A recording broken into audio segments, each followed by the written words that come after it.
push that rock with Simpson math. Let's talk trig functions. So we have a Cartesian plane. If I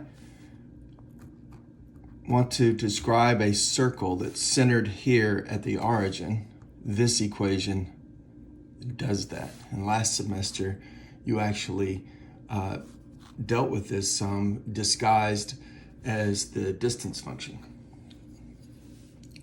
We've squared it, see? We had y equals the square root of this, and we said that would be the distance from the origin.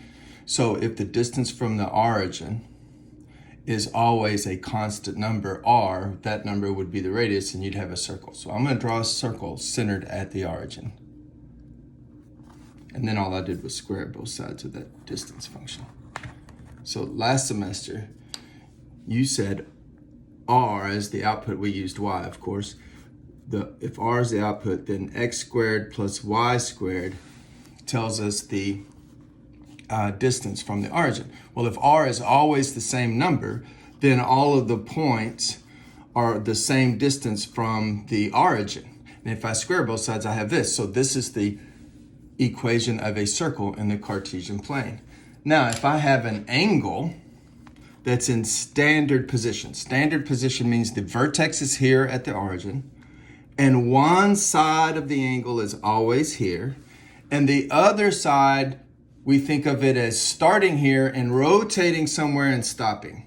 So if it rotates to here and stops, then we call this the terminal side, and that rotation creates an angle that I'm going to call theta. We usually use the Greek letter theta to describe angles. And this is an obtuse angle, quite obviously, because it's larger than 90. And this is in standard position with an initial side on the positive x-axis, vertex on the origin, and then a side somewhere that we call the terminal side. That's an angle in standard position. Now this diagram has everything in it that we need. Notice that theta represents the angle in standard position. Notice that x squared plus y squared equals r squared describes a circle centered at the origin. And this angle is going to always intersect that circle at one of the points. So that point will be x, y. So x and y are intersection points with the circle. This diagram has everything we need to define the trig functions with the modern definition. You probably learned in geometry class the ancient definition that the Greeks used. Here's the modern definition. Suppose we have theta in standard position. There's theta in standard position. Suppose it intersects this circle. Here's our circle, and it's intersecting at the point xy. So theta's in standard position, intersects the circle at xy. Then sine, we pronounce this sine, and it's spelt, when it's a word, sine, but the symbol for it is sin, but we say sine of theta. Sine of theta is y over r. COS stands for cosine, but we'll frequently say cos. Cos theta, which means cosine. Cosine theta is x over r. Tan stands for tangent, and tangent of theta is y over x. So, what do these three functions do? Well, they map an angle that's in standard position, and by the angle I mean its measurement. They map the angle measurement in standard position to a ratio. For sine, it's y over the r value. Y over the radius. So here's the radius. The radius is this distance from here to here. Just right here, that's the radius. So sine maps this to the ratio y over r. Cosine maps this angle to the ratio x over r. And tangent takes this angle and transforms it into the ratio y over x. And those are the that's the modern definition of the trig functions. Now there's three other trig functions that are reciprocals. We'll talk about them later. Let's do one example. Let me draw in another color. Well, that's not a bad angle, but I'll draw an obviously 45-degree angle. Let's see, I'll just do it by eye, so I might not get it exactly, but here's a 45-degree angle right there. This is 45 degrees. Okay?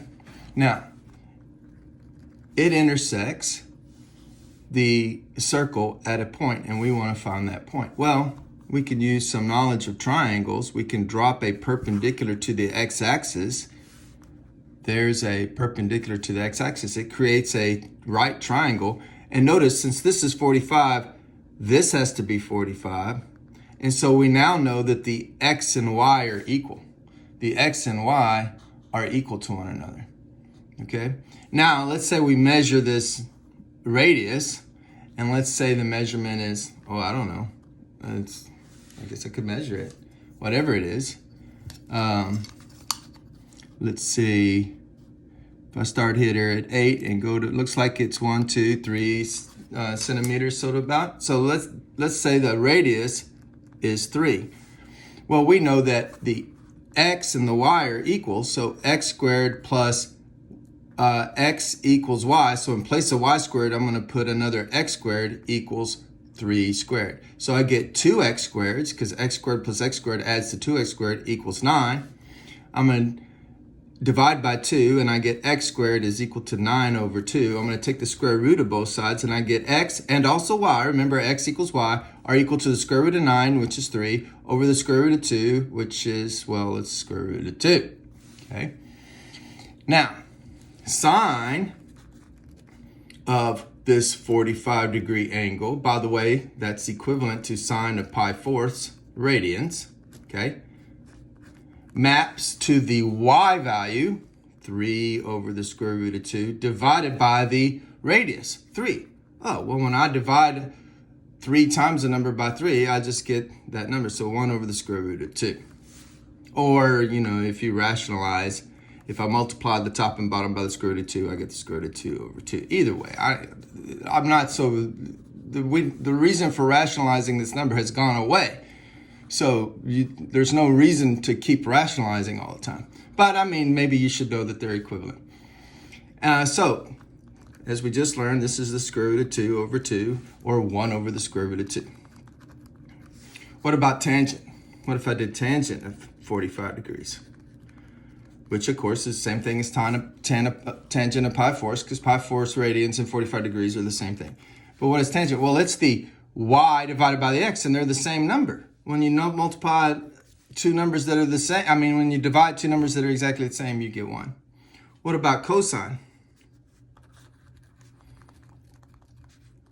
Well, it takes the x and divides it by the radius. Well, we already did that. The x is the same thing as the y in this case, and we're dividing by the radius 3, so that cuts that 3 goes away. 3 goes into 3 one time, so we get 1 over the square root of 2 again. So it turns out this intersection point is 1 over the square root of 2 for the x. Oh, what am I saying? It's 3 over the square root of 2, and then 3 over the square root of 2, because this is a radius of 3. I was dropping into unit circle mode there for a minute, which is the next video. Sorry. So we just found the intersection point, x and y, is 3 over root 2. But if I divide to get sine's value, I take the y value divided by 3, and I get 1 over root 2. If I want cosine's value, I take the x and divide it by 3, and I get 1 over root 2. If I want tangent's value, I take the y and I divide it by the x, and I get 1. Now, the next video is going to always use a radius of 1. Can you think why that would be convenient? What's inconvenient and what's convenient about saying, well, let's just always let the radius be 1?